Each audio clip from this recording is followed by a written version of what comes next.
Hey guys, Johnny Quirk back once again. And today on the show, I'm delighted to say that we have Richard Lucas from 11 Content. Richard, welcome to the show. Thanks for having me. I'm excited. Brilliant. And I'm really happy to get you on the show today because you're not only an entrepreneur yourself, but also you support other entrepreneurs and small business owners in running their businesses as well. In your own words, could you describe your business and exactly what it is that you do? Yeah, I can explain the iteration of where we're at the moment. We are 11, and 11 is fundamentally it's a digital marketing company. Yep. We're focused on tech startups and scale up businesses and helping founders realize their visions. And we do that by professionalizing all aspects of their communication and marketing, setting them up for scalability. Brilliant. And what is the kind of service and product that you actually sell? You know, are these one-off relationships? Is it kind of like a subscription base or kind of like a contract terms? Tell me more about the business model. Yeah, well, there's different types of the business model. What we find, if we go back to our vision of trying to help founders realize their ambitions and their vision, the work encompasses quite a lot of what they're trying to achieve. So Yeah. our relationships tend to be deeper rather than transactional and more advisory to a certain extent. So Yeah. the services that we sell are more on a consultancy basis, helping them realize what they want to do from a marketing perspective, which really is commercial. So how do Yeah. they get there? So it's consultancy services that lead into more sort of fulfillment work, like creating content, and that can be quite often supporting founders and people within their team Yeah. with creating those content pieces. Okay. And what kind of gave you the idea to really start it? You know, again, I did a bit of digging around. It looks like you had a pretty exciting life and career before obviously starting your own business. You were at the Guardian. You've worked in radio as well. I'm interested, where the passion came from to start your own business. Yeah, okay. Well, fundamentally, it's always been there. Yeah. And my belief really was that in order to create my own business, for me, I wanted to do some work in bigger organizations to start off with and see where I fitted into that, and always with the intention of maybe doing something of my own. I never knew what that was, Yeah. but I just knew fundamentally I wanted to be in control of my own destiny at some point. Yeah. It took me longer than I thought it would, but the reason, my background quite simply was, as you say, was media. I worked in media all the way through my 20s and 30s, really. And that work encompassed radio to working in the Guardian Media Group, as well as working a little stint with Microsoft and Yahoo. Out of the back of the work I did at the Guardian Media Group, I got involved in a digital transformation program. I was head of digital at that point, growing a digital team. But the bigger challenge really was about digitizing that business, getting it ready for exit. And that challenge in itself was back in sort of 2010. And the phrase digital transformation really wasn't anything at that point. Today, of course, it's everywhere. It's ubiquitous. It is a Mm. phrase for modern business. So I led that, and to be honest, we completed the work, which took about two years. Yeah. And my options then really were to go back to doing the job that I was meant to be doing, which was like a head of running a digital teams. And I thought, no, I enjoyed the project too much. Yeah. And I thought, I can see how this is why I talk to peers in different industries, and digital transformation fundamentally was disruption caused by the internet. Yeah. And of course, it hits different categories and different sectors at different times. And I wanted to take that work and that learning and apply it in different areas. So that's my launch. Yeah. And was there any like main driver that just made you go, I'm fed up of being a salaried employee now. It has to be the time. It's now or never. Was it a gradual thing? Was it a lack of options? I'm interested to know what the motivation made you Okay. went. I'm not going back, but I'm actually ready to start my own thing. Well, I tell you what it was. I was very fortunate when I worked at the Guardian Media Group that they put me on their Emerging Leaders course, Mm. which is a year-long program, and that course was fundamentally about yourself, about learning about yourself, and it really taught you inwardly, I suppose, what you're best at, what you're passionate about. Yeah. And mine was, it just came out really clear as day, which was mine is about projects. It's about starting things up, the excitement around that, which we'll get to in a bit about startups. Yeah. And the energy around that is what I really sort of love. So I love starting those things, and then I love to move on. Yeah. And that led really to thinking that that's why I don't want to stick in this position within this company. I want to be able to help more people in more organisations on my terms. And the way to do that is not work within one organisation. So that was really almost like the theory I had behind me to give me the confidence to make the leap. And in terms of obviously kind of like that, like you said earlier on, consultancy, getting involved in other people's industries and businesses, I guess that's maybe where some of the excitement comes on a daily basis, because there's always new challenges. Like how do you keep your own business fresh? Because I know you've probably had a few businesses, I think, like over the last few years, all around similar subjects, all around similar kind of matter that you're working on. But like, is that your way to keep it exciting? But how do you keep it exciting Yeah, in your main role as well? it was. Yeah, I do. And it goes back to that sort of freshness and project-based sort of approach to things. That we started off a business called Discerning Digital, which was a digital transformation consultancy. But as time went on, over 6 years, digital transformation just changed into something else. And I felt that the brand, the work that we were doing, didn't necessarily reflect the original brand.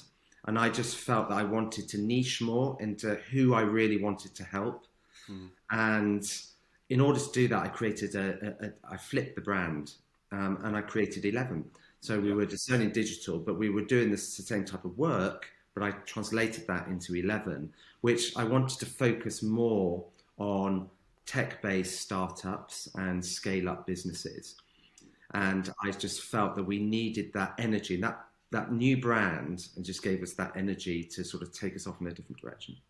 So actually, what you're saying is that laser focus on a segment, has that actually created more freedom for you and more opportunity? I think that theory works, certainly, but you need to have the confidence to do it. Yeah.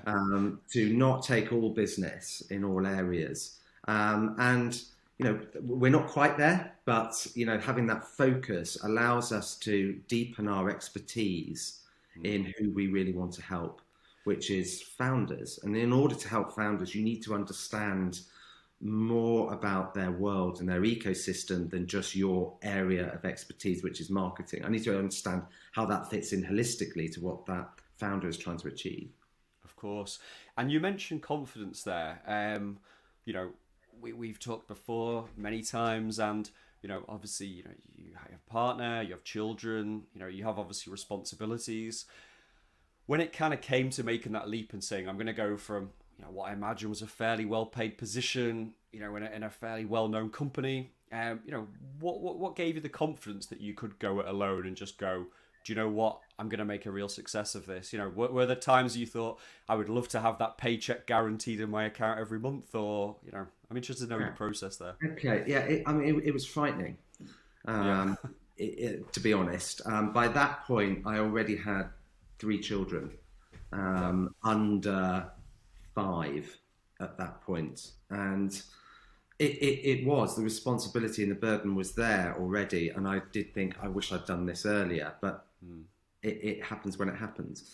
For me, it was slightly later. So I was nervous about it.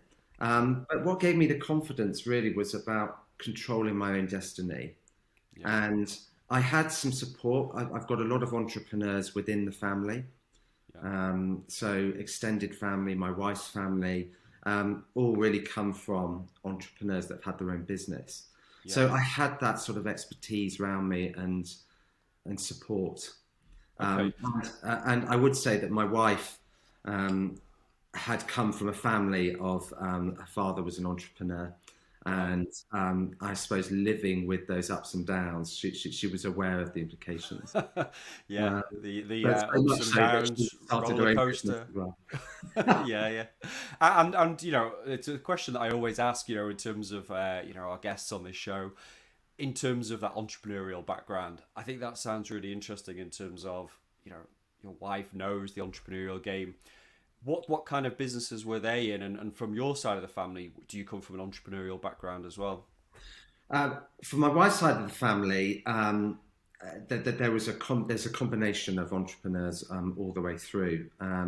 Some of them have created things from scratch. Others have used their expertise. Let's say they've trained us and had a career in accounting, Yeah, and taken that into CFO positions of startups and started things up that way. So taking existing expertise and doing it that way, to starting something from scratch. There's a whole combination, really. My side of the family, um, probably a little bit more conservative on that front because my parents were in the military.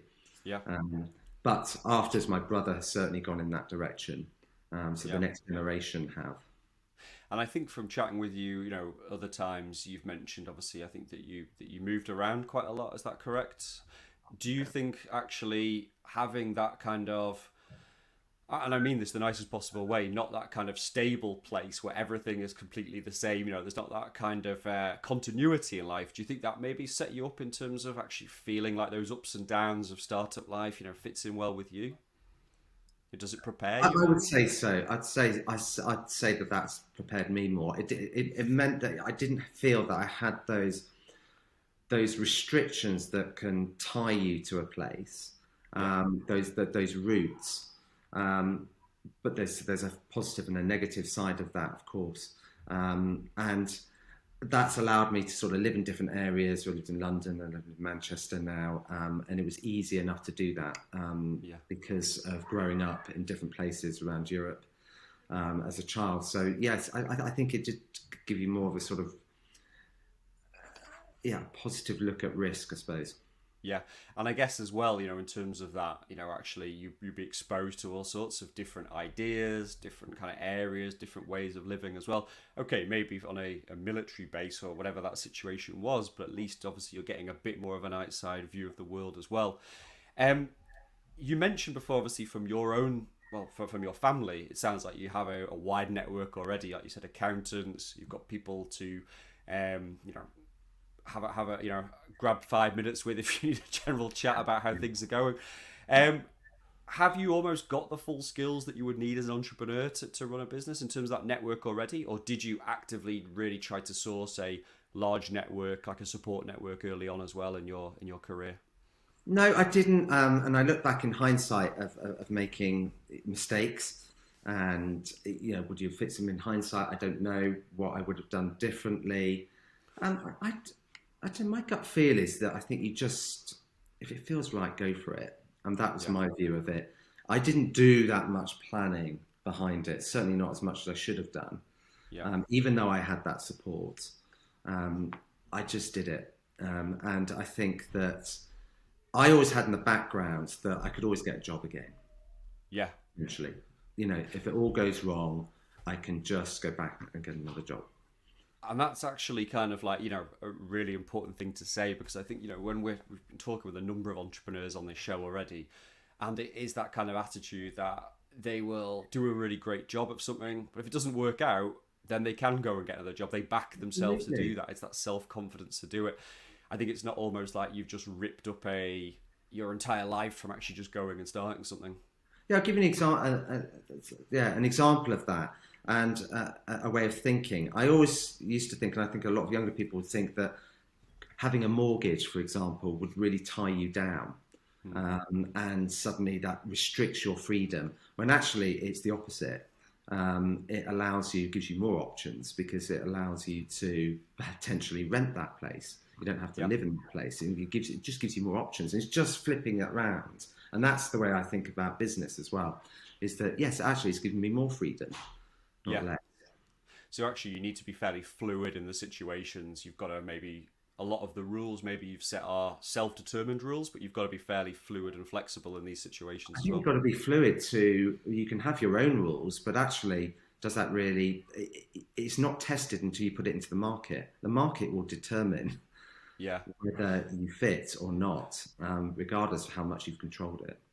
And in terms of, I have to be careful what I say here in case any of your clients are listening to this, Richard, as well. But you're exposed to so many great business ideas. Like obviously you chat with a lot of businesses, you meet so many inspiring people as founders as well. Do you ever have any other kind of like itches to scratch in terms of saying I would be really interested in doing this side hustle or side project, or I've got a great idea for a business, or maybe something that's completely running almost like your own startup? Do you ever get that, or are you fairly comfortable in terms of the kind of running your own business but also supporting others for the variety? I don't think you can ever be too comfortable Yeah. because things just move too quick. Yeah. What I love about working with startups and scale up businesses is just how quickly they're moving. Mm. And that keeps everything fresh. From my Yeah. perspective, I need to do the same within our business. We're a startup and a scale up business as well, Yeah. even though we're in a supporting kind of role. So I do, yes, absolutely. I think I want to be able to expand personally more into consultative work, to work closer with founders as well as the work that we do with 11. Yeah. I think that's really personal growth is really important. I think it's interesting as well because I think we almost become conditioned ourselves, or we learn a lot going on, and it's from experience, the good and the bad experiences we have in life and business that makes us stronger down the road. I was interviewed last week by Kingston University in London about kind of my entrepreneurial journey myself.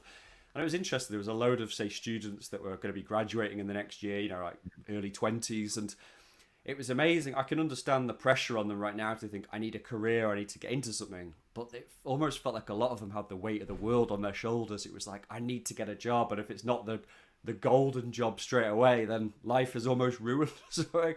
And my advice to them was like, look, I think I read somewhere you're going to have maybe 12 or 14 jobs in your lifetime now. Nothing unless it's in a particular industry like nursing or law or a doctor or something is guaranteed for life. So I think you have to build up this emotional intelligence. You have to build up this kind of confidence over years and go, look, if it doesn't work out in the first couple of years, well, I can pivot, or I can close it, or I can go back to work or whatever. I think, we are that kind of retirement, if any of us want to retire. Based on COVID, I'm not really planning on retiring because if this is it, just hanging around the house all day, then, I'm not massively interested. But I think, if we reach a point where, that retirement age is moving and moving, I think we have to be dynamic, not just to go almost like lasso a job and say, right, I've got that for 50 years now. I think we have to build up over time. I think we do. I think a lot of that at the beginning goes back to confidence as well. You learn that over time. But when you're first coming out, I think it depends on who you surround yourself with. Yeah. That is a massive influence on that thinking. Yeah. But yes, I agree. I think the ideal scenario, it may sound utopian, but you want to be doing the work that you're doing where you don't even think of retiring. I don't think of retiring. I think of, Yeah. I want to be doing stuff that interests me. I'm going to remind you, if you win the Euro Millions or something, Richard, just to send some of those millions over to me as well. Just you don't need it for the retirement. So one of Peaks retired, yeah. Exactly.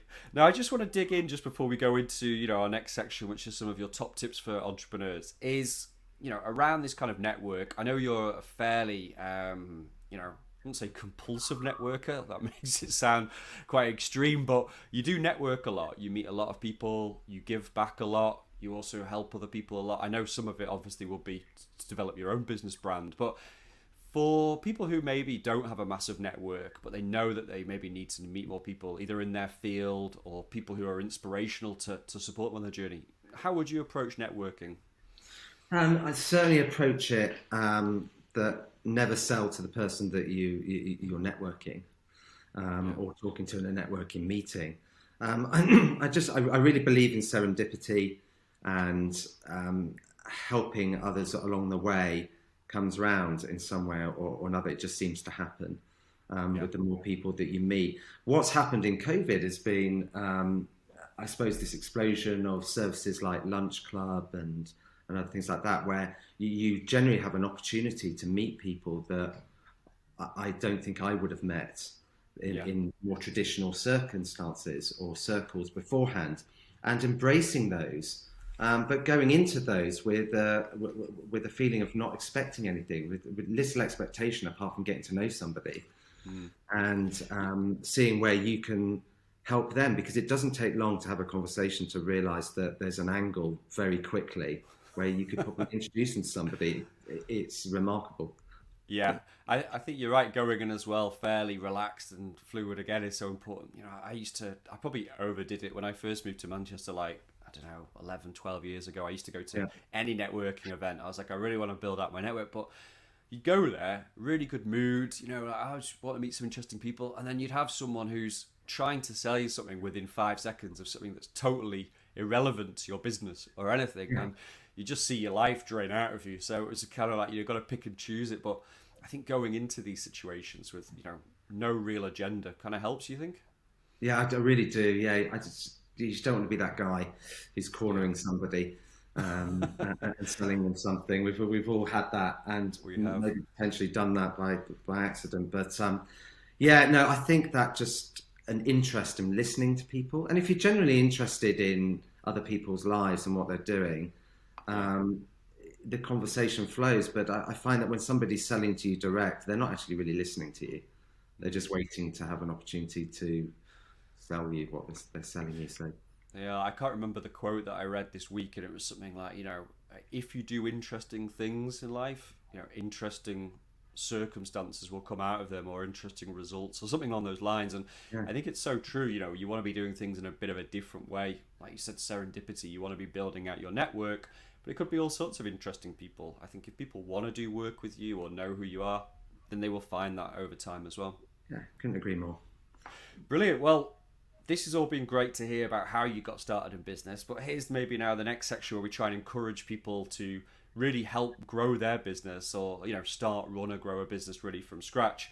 So obviously you work with a number of entrepreneurs, probably a little bit further along the line, but I know obviously you have got a passion to help earlier stage entrepreneurs and solopreneurs as well. So from your advice, I was just wondering what advice you would give to people starting out, or maybe in the early stage of their business, about what they should maybe concentrate on for their digital presence. Maybe you could explain what digital presence is. I know it's an expertise of yours, and maybe with limited budget, maybe what they should probably be concentrating on in these early days. Yeah, there's a lot to concentrate on, and I think with people that are starting a business now, they'll understand about digital presence. They'll have a profile on Facebook. They'll have LinkedIn probably, and they may be thinking about their website. But I suppose it's taking it to the next level and understanding about your personal brand. I think Yeah, that's really important to realise that your personal brand is really important, and fundamentally, people buy people, yeah, not necessarily companies, and that hasn't changed. I don't think. I think that is becoming even more important about trust and authenticity. yeah, So having the confidence to put your views out there that reflect you as a person, and not necessarily a step back with jargon. It sounds obvious, but it's just vanilla. There's too much noise out there. You need to cut through it, yeah, um, and that authenticity really does that. yeah, And the thing I would really think about as well is not just thinking about yourself and your own brand, but the most important thing is who is your service or product going to help? And it's difficult. You can do a lot of work and thinking on this, but you need to test and get it out to the market and see whether there's an appetite for what you want to sell. So doing some light touch research is really important. Being able to create surveys and get feedback on whether there's appetite for what you want to sell. Talk to as many people as possible about that, and be open to other people's views on it. I would just do as much of that as possible to begin with, yeah.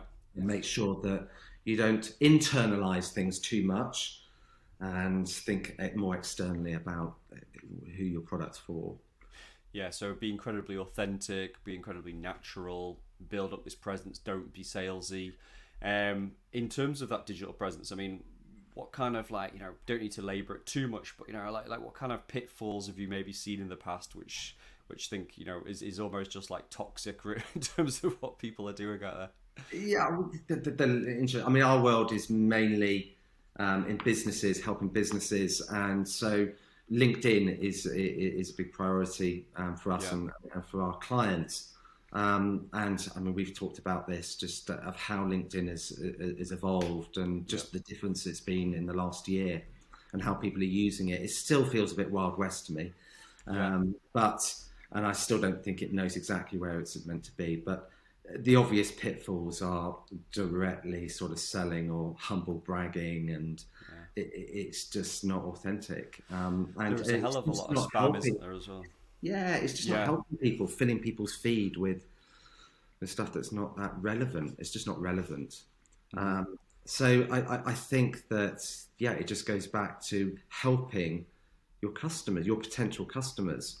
If you think about and this goes back to persona work, Yeah. understanding who that ideal customer is. Once Yeah. you understand that, you've really got to internalize what keeps them up at night and Yeah. how do you solve that problem or one of those problems. Yeah. Persona work is very important, actually. I'm pleased that you bring that up. Yeah, yeah, it's. I think it's crucial, and it's a piece of work that doesn't just get done. Doesn't get done once and just put into a drawer. It needs to be. It needs to be organic, Yeah. something that you're constantly looking at and testing. I think it's quite interesting what you said there about LinkedIn as well, because I think there are many opportunities there. I think things like private messages is almost like overkill at the moment because you're being spammed all the time. People looking for keywords in your profiles, invite to this, invite to that.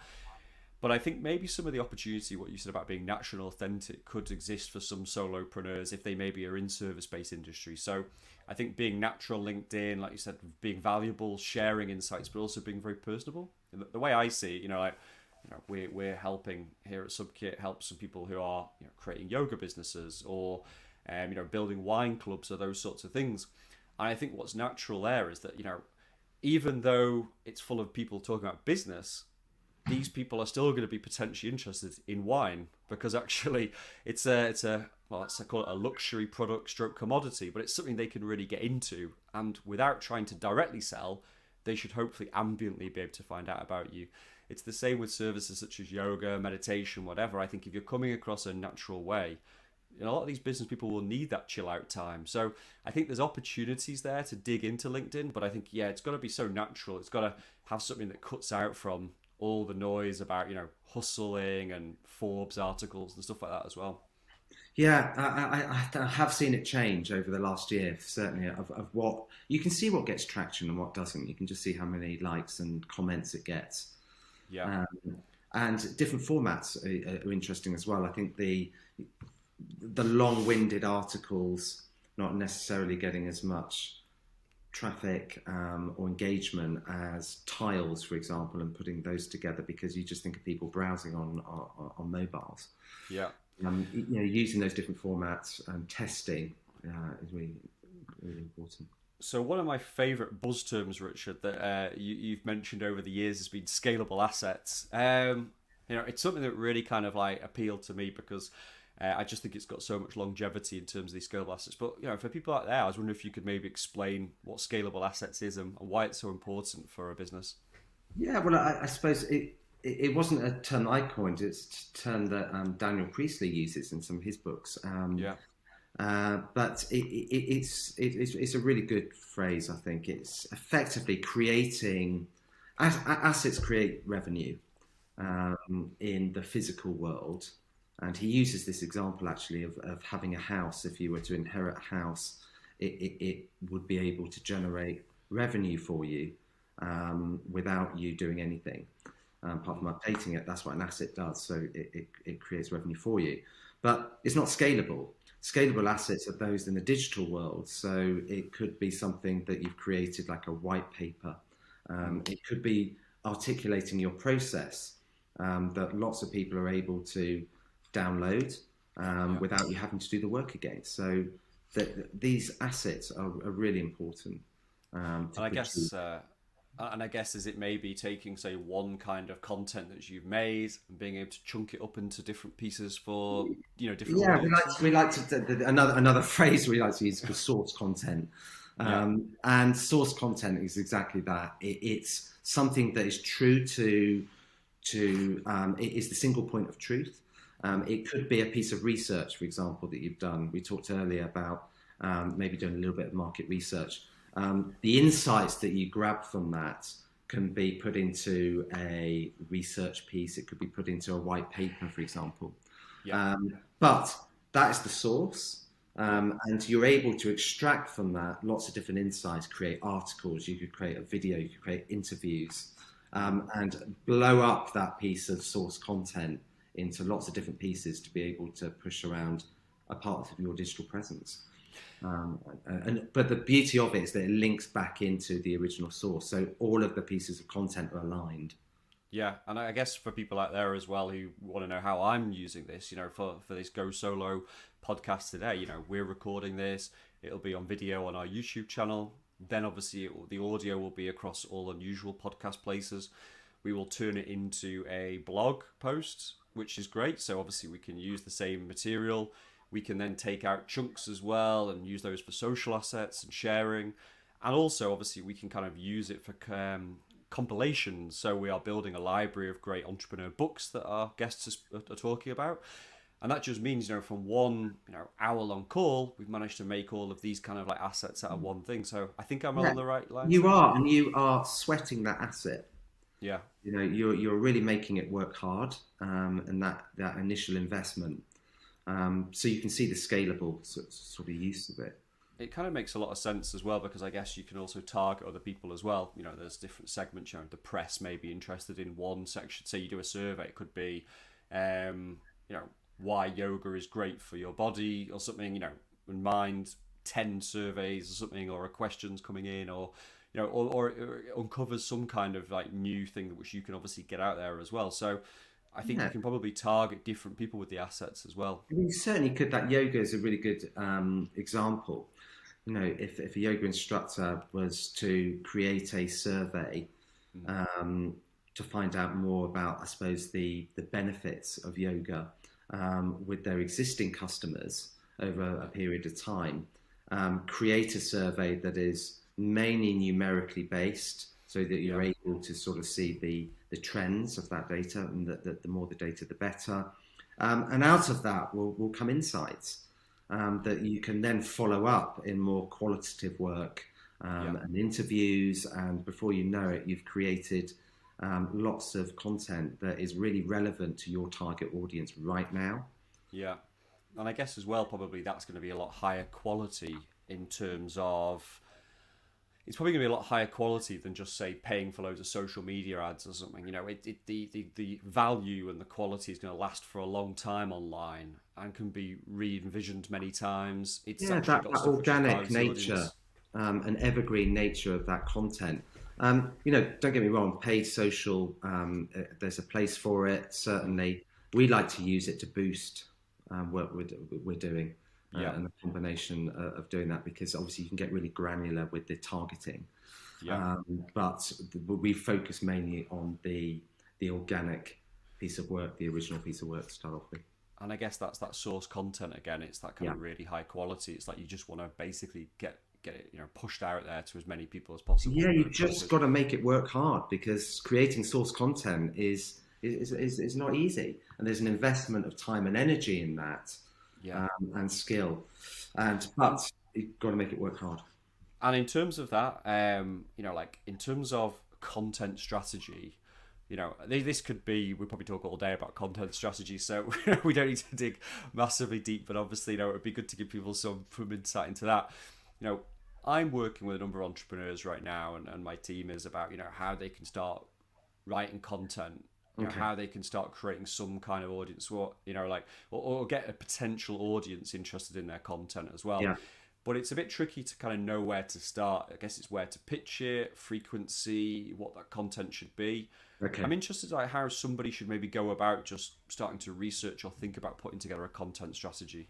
Okay. Yeah. Let's go from the solopreneur Yep. sort of format. The first thing we've got to do really is think about the customer. So it's the persona work that you need to be doing. You need to be thinking about all your content is not for you; it's for who you're offering your services to. That's the most important thing. So once that persona work has been done, you can start creating articles and pieces that are going to help that customer. So if you think at top of the funnel, you want to be of a traditional marketing funnel, you're going to have top of the funnel, middle of the funnel, bottom of the funnel, sort of sales qualified leads at the bottom. If you think about that point of view, to fill up the content at the top, you really need to be thinking about solving or helping or being useful and helping your potential customer with the issues that they've got. Not necessarily yours, but how you can be helpful. And the way to do that, a really simple way of doing that, is to really think about, you could do this with a couple of you of your team, or if it's just you for yourself, is think about those pain points. Think about what keeps your potential customer up at night. And then once you really think about those and draw those out, turn those into questions. And you turn those into questions, and you could spend an hour on this and you could have probably 20, 30 pain points or questions. And then there's your content for the next 6 months. You answer those questions. Yeah, and would you say you would build that, episodic? You said 6 months. Yeah. Would you then plan it so you're planning maybe a few weeks ahead, and each Yeah, one's this is feeding like to your each other? embedded content. It's like the grounding of your evergreen content. Because if you think of your potential customer searching for those answers or those pain points, you want to be kind of ranking for those or coming up or pushing people via social media to those. So answering the questions quite simply of what your customer is looking for the answer for is a great way of doing that. It's a great way of focusing an initial tranche of content to put together. But the piece of work you need to do around that as well is think about tone of voice and that structure really of how you're going to attract those people. Would your, and I think this is all great advice, Richard. I mean, in terms of how you would put it together, would you say that do you think it's important to play the long game here in terms of being natural and saying there's going to be no heavy call to action on each page? It's more about just building up that brand reputation, or would you always put a gentle call to action at the end, like if you are interested in learning more about Burgundy wine, or you're interested in taking the next steps to start yoga or whatever, that you would always put that in? Or do you think that's you want to talk to people at different stages of the funnel, and it's not always a linear journey.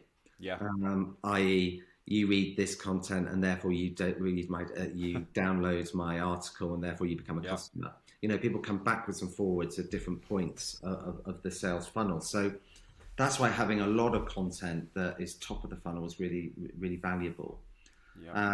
So I think, you're talking about an inbound methodology here. An inbound methodology is attracting people via the top of the funnel. So with that methodology, you'd be wanting to push them down into knowing a bit more about your products. So that could be join a webinar. It could be more of a middle of the funnel piece. Here's a download that we created. There's a combination of all these things that might be relevant for you. So they're the kind of calls to actions we'll be looking at, rather than straight down to the bottom of the funnel. And I guess as well, in terms of, pick up on the word evergreen, one of my favourite terms as well. So it's always nice to hear coming from our guests. But, I guess these are almost like the, whether it's a well-written piece, it's a 10-part series, it's an infographic, whatever. It's like, 10 steps to get into yoga, 10 steps to grow a business, 10 steps to do whatever. Would you say these are the pieces you want to gather that people are going to share? Tips are really good. There's a place for long form. But people's attention span is quite small. So these top tips are really useful. But underneath all of this, my biggest piece of advice would be to collect data. We want to be building your own tribe, and so that you're able to talk to them in your own way via newsletters and email. If you can build that up organically, Yeah. I'd be putting all those energies into doing that. So that's a really nice sort of call to action at the end of these things. Like, if you want to hear more about this, why don't you join my newsletter? Yeah. This is the type of thing you'll get from my newsletter. So you're still keeping a bit of distance, but that they're engaging with you. And the more that you can build that up in your area, the more likely you are to convert. It's amazing as well how robust email has stayed, as It newsletters is, it still really is is. the number one thing. Quite right. If you can get people on that, and again, I guess it's got to be good quality you're putting out on your newsletter. You start spamming people or salesy, you're going to be marked as spam or whatever, and your newsletter is going to be massively unsubscribed.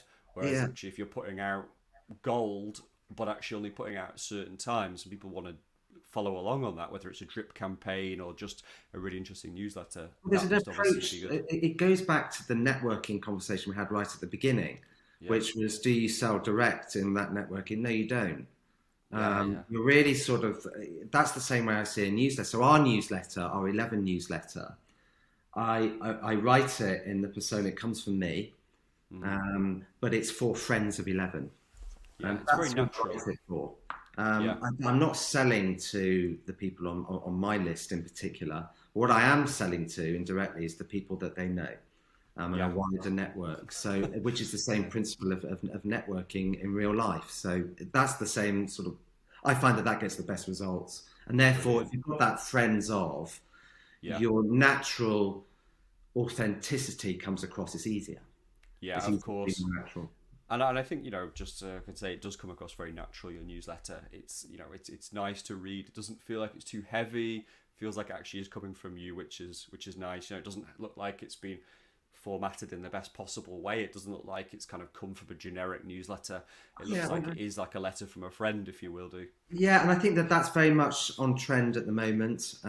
It is sort of taking away a lot of those images that we used to have on traditional newsletters, and that professional sort of gleamed look to a more sort of rustic, authentic feel, and actually Yeah, getting away, stripping out those images to get to the message.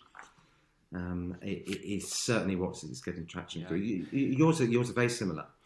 Wow. And it's always been like that as well. So I'm sure that. Thank you, Richard. It's a newsletter love in here. You heard it here. We'll definitely cut this clip out, which is good, but I think it's so true. Now, before we move on to a rapid fire round, I've just got a couple of quick questions for you. And one is, I know you help a lot of businesses craft press releases. Now, press releases aren't for everybody, but I guess it depends really in terms of press that you're trying to get, whether that's on a local level or national level. I guess you want stuff that stands out and will hopefully attract people to your business. If someone was putting together some kind of general press release or just something which they really wanted to get attention, what would be your tips? And is it a fallacy that you really almost have to pay to have a press release partner, some kind of media partner to get kind of coverage, or how does that work? At the beginning, I think it's about being bold, and you know, at the beginning of your journey, you're not going to be able to necessarily invest or decide to invest that money in a professional outfit to help you with this, with your content in general. There are certain levels that you can do yourself, certainly, and I would certainly recommend this to begin with, to reach out to publications Yeah. Individually. Direct reach out, just as in Do it, yeah, and see find the what you journalist's get. name on the article or something, find their email on Yeah, LinkedIn. yeah. I just would go for it from that point of view, but I'd also think about the people that maybe in your network that might be able to help you with that as well, Yeah. and go direct. But I think there's more of a sort of, rather than an official press release, I think it's more sort of messaging that's probably a bit more authentic than that. Yeah. Is the way to go forward, and crafting something that is going to be really useful for their listeners, or their readers in this case. Yeah. So and not also just thinking about the written form, but thinking about audio as well, and I reaching think out as well, to probably podcasts. starting a lot of these relationships as well with them. Maybe the first thing you have to send is something massively you've uncovered from your surveys that you've started on this source content, the scalable assets. It could be just like you're a yoga journalist, or you're a wine journalist, or whatever, but I want to start a relationship with you and just start being fairly natural. And then I That's guess a as you really good have stuff to example. share, you can You do know, it. you're offering something there. You've done a piece of research. You've got something that you know is unique because you've created it. It's your insight. Yeah. And that's the power of doing that type of work. And if you come up with some really good insights from that, that is something that I think telling your story around that to fit around that is a really compelling story locally. Yeah. I think it's so important, I mean, I read the newspapers at the weekend when I get a chance, and it's like, you will see these mini surveys pop up. Usually they're from bigger brands, but 63% of Brits think this, or 5 out of 10 think this. Actually, maybe that's not a great example because that's right in the middle, so nobody would be that interested. But do you know what I mean? Like, there's all these kind of like insights which actually can be gleaned. So depending on what the industry or vertical you're in, it would be really quite good to kind of get some of these insights, because at least it starts the conversation off about something which, again, like you said, you're sitting on. Well, yeah, I mean the beauty of it as well, of course, which is and sort of number one, marketing 101 really is talking to your, if you have a business that you've already got some clients in, it's about talking to them and finding out what their problems are, Yeah. what the challenges are, because finding out that the more data that you get on that, clearly you can offer, you're so much more informed on how you can help them, Yeah.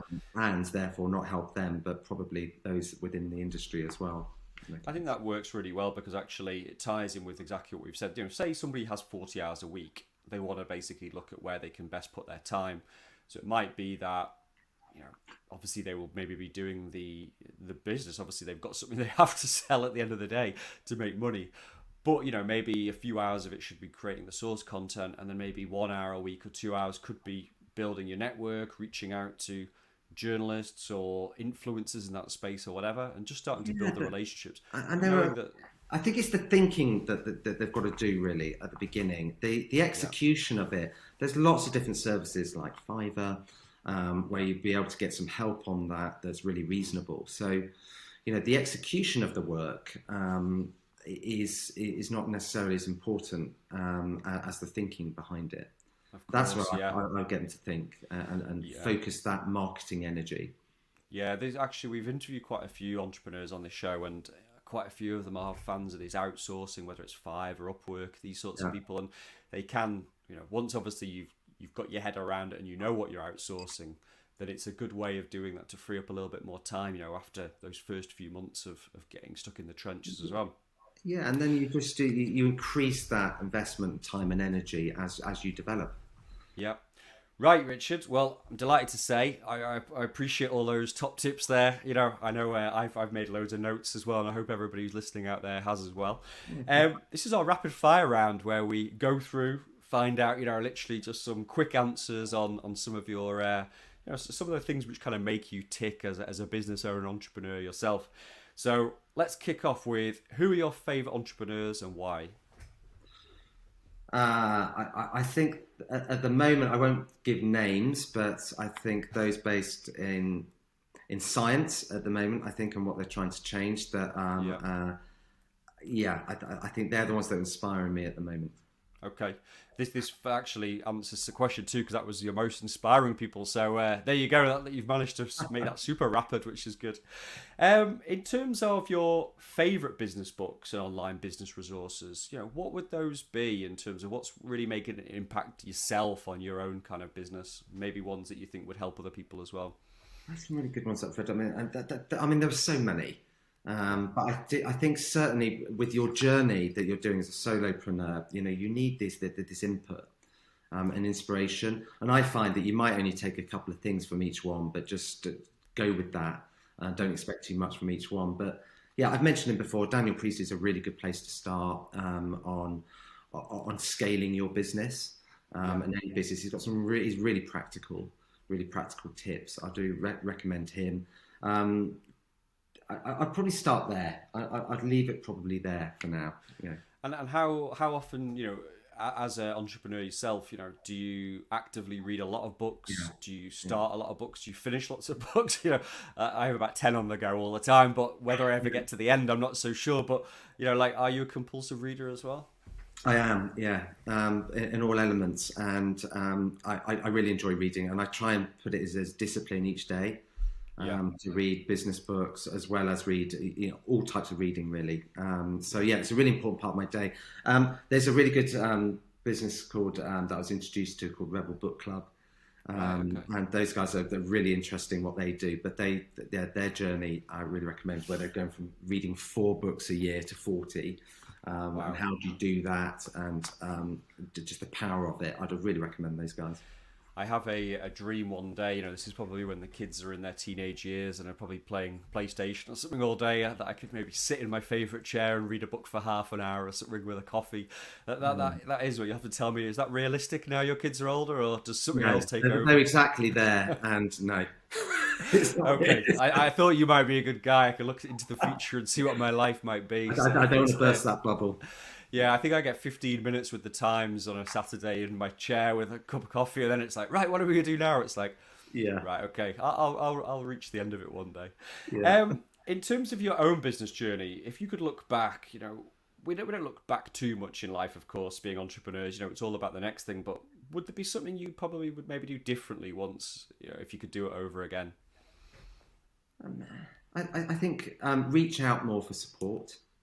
I didn't do enough of that, and I think that would have accelerated our journey Yeah, if we had. And there is a lot of support out there. There's a lot of government support as well, and certainly now that there really is. There's grants available. I would really research those types of things, and mentorship yeah, in particular. And that if you look for it, there really is quite a lot of support from a financial basis as well as yeah. expertise professionally. That's what I As, would have as an done. entrepreneur as well, do you have any kind of support network in terms of other business owners or Yeah. people in a similar boat? Do you meet up for a beer once a month or whatever? How's Yeah, we that? do quite a few of them actually, and I find that I don't see it as networking. I see it as support, Hmm. because it's really about developing relationships rather than how many people you know.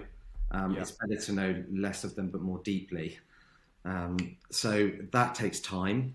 So yeah, we do have groups, and certainly I'm part of a cohort of agency leaders yeah. that we get together. We all signed NDAs, and we share everything, and it really Yeah. helps That's massively. good. You could be very open then, I guess, in terms Yeah, of that, and share war stories, I guess, and yeah, keep each other on it's track. really useful. In terms of your own business, if time was of no significance, what do you think would be the number one thing that you would do over and over again to, make your business go faster or make it more successful? Say you only could do one thing in your business. What do you think is the most important thing you could do?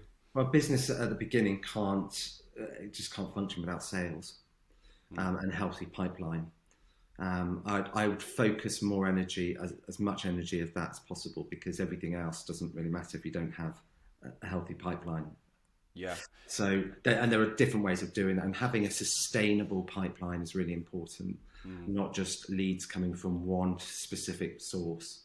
yeah, Lots of different sources, whether that's a combination of networking, suppliers, your supplier network, as well as mm, partnerships, yeah. as well as client referrals, friend referrals, the power of referrals.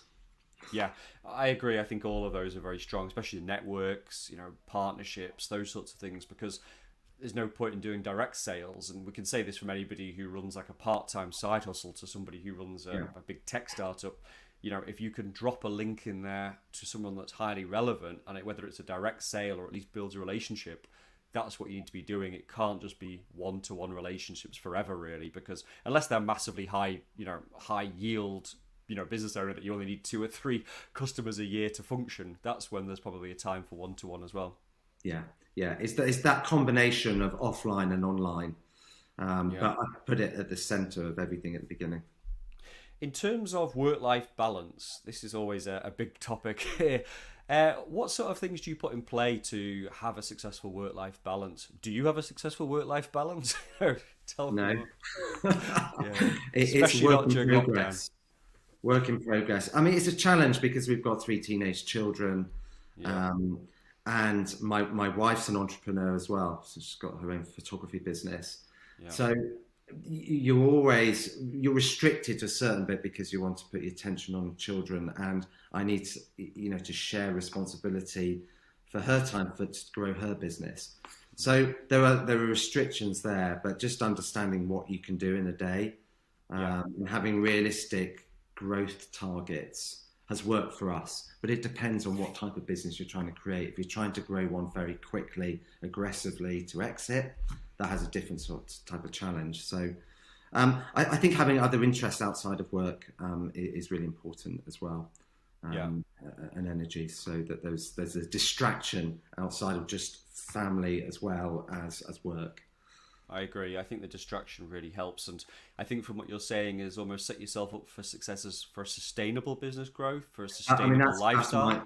that's my philosophy. But then I'm looking to do that. I'm looking for um, to grow a business where I'm able to choose the people that we work with. Yeah, And that takes time and energy, and it doesn't have the same maybe financial rewards, but it depends on your motivation. Being clear yeah. on those motivations it is crucial at the beginning. Brilliant. And I don't know if you're able to answer this. I hope you will. We've had all sorts of random answers, but do you have any funny anecdotes or something which has happened in your life of business over the years? Like just something totally random that's happened. Anything which comes to mind? Anything that's random, what in terms of the business that we're in now, or In terms of the business, well, in any business which you've had in your entrepreneurial journey, we've had. What have we had so far? We've had people who've run supper clubs and people have turned up at their house on the wrong nights. We've had someone who's running a tech conference and was put on the wrong panel and the guest didn't know anything and the 30-minute panel was over in like 2 minutes. I'm interested to know if something really random has happened to you in your journey that maybe might have been a bit crushing at the time, but you just I don't know if you ever remember Trigger Happy TV. I do. Don Jolly. Well, I got caught by him once. Really? Coming out of work is well, I worked at Capital Radio years ago in my 20s, and it's on Leicester Square in London, and I came out the back entrance of that, and I needed to get a taxi just to a meeting, and sort of put my hand up to try and flag a taxi, and I should have known there and then, but the taxi flagged me instead of coming to me. I thought it was a bit odd, but I was in a real rush. I got in it, and there was Dom Jolly, but he was dressed up in a different sort of character, and he just caught me out completely. I'm going to be on YouTube later on looking for this, Richard. There's got to be some evidence somewhere. It's a as an entrepreneur, what ultimately does success mean to you? Control of my own destiny. Yeah, that's great. That was rapid and that was straight to the point as well, which is good. So, but it's kind of true, isn't it? And for those people thinking of taking the plunge and starting their own business, what advice would you give to them? There's never been a better time to do it. It's never been more accessible with the resources that are around you. I would just put the right people around you to support you, and I would go for it. My advice is just to be bold, be brave. As far as we know, we're only here once. So if you don't try, you don't know. And there's always an alternative plan if it doesn't go quite to plan. Brilliant. That's definitely our soundbite, Richard, for this. Anyway, we'll be cutting that up as source content as well. Just in terms of your own business as well, what's the vision? Tell us where you probably want to be in a few years' time in terms of the business. What are you planning towards now? I certainly want it to our lifelong journey really of a sustainable business, and that is growing not necessarily always through revenue, but growing through the type of businesses that we're helping. We want to get into more businesses that we can help that are in the value-led sustainable sector, where we can make a big difference, and it's just that satisfaction that you get and reward that the team get from doing that type of work. So we want to do more of that work, more of that work outside of our traditional businesses, and in different parts of the world that probably need our help. So that's where I would like to go.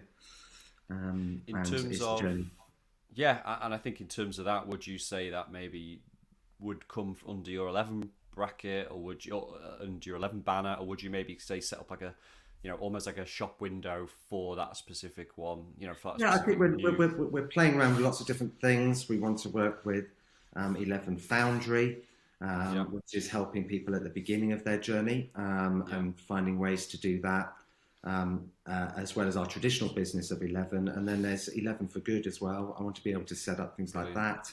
Yeah, And that's a but nice you way. know, it takes time, and Yeah, we just want to do it in a longer term fashion, brilliant. more Yeah, I sustainable. love.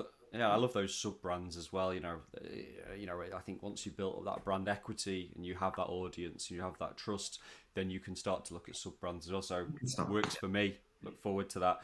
And final question really is, remind everybody where they can get in touch with you. Where do you hang out? What's your website address? All those sorts of things. no, thank you. Yeah, well, you can find out about us as 11 from 11content.co.uk.